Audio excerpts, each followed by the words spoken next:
அண்மை செய்தியாக பார்த்து வருகிறோம். சேலம் மாவட்டம் இளம்பிள்ளை பகுதியில் குடும்ப தகராறில் வீடு அடித்து நொறுக்கப்பட்ட சம்பவத்தில் வழக்கு பதிவு செய்யப்பட்டிருக்கிறது.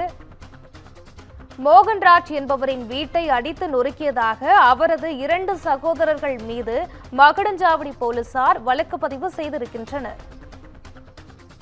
மோகன்ராஜ் தனது ஆதரவாளர்களுடன் தனது சகோதரர் ஜெயக்குமார் வீட்டை அடித்து நொறுக்கியதாக எஸ்பியிடம் புகார் அளிக்கப்பட்டிருக்கிறது.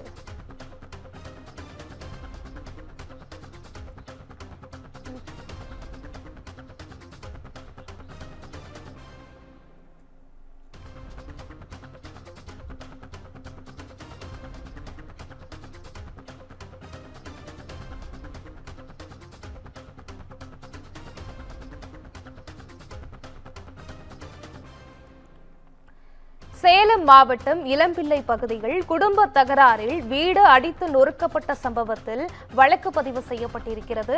இதுகுறித்தான கூடுதல் விவரங்களுடன் நமது செய்தியாளர் பிரகாஷ்ராஜ் இணைந்திருக்கிறார். வணக்கம் பிரகாஷ்ராஜ், கூடுதல் விவரங்கள் என்ன? வணக்கம் பவித்ரா.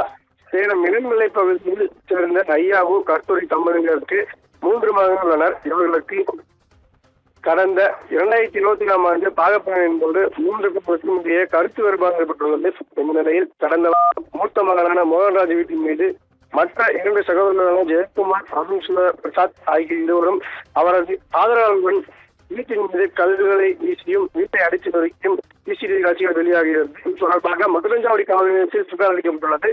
இந்த நிலையில் ஜெயக்குமார், அருண் பிரசாத் மீது வழக்கு செய்யப்பட்டுள்ளது. இதற்கு பழிவாங்கும் விதமாக மோகன்ராஜ் தனது ஆதரவாளர்களுடன் தனது சகோதரர் ஜெயக்குமார் வீட்டை அடித்து நொறுக்கியதாகவும் சேலம் மாவட்ட காவல் கண்காணிப்பு அலுவலகத்தில் ஜெயக்குமார் புகார் அளித்துள்ளார்.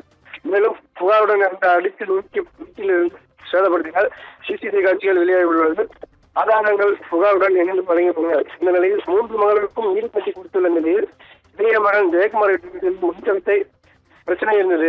இந்த நிலையில் இந்த வழித்தளத்தில் செல்லக்கூடாது என்று மோகன்ராஜ் தடுப்பு சூழல் அளித்தனர். இதனால் பிரச்சனை ஏற்பட்டு மாறியது. அப்போது பிரியம்பன் மோகன்ராஜ் அடியாக்கள் வைத்து இளைய மகன் ஜெயக்குமாரை தாக்குமார். அப்போது தடுத்து இந்த நிலையில் என் மீது 2 மகன் மீதும் மோகன்ராஜ் புகார் அளித்துள்ளார். எனவே மோகன்ராஜ் புகாரின் மொத்த 2 மகளையும் கையெழுத்து நடவடிக்கையும் காவல்துறையுடன் ஈடுபட்டு வருகின்றனர். ஆனால் மோகன்ராஜ் தாக்கிய தொடர்பாக மீது நடவடிக்கை எடுக்கும் என்று கோரிக்கை வைத்தார்.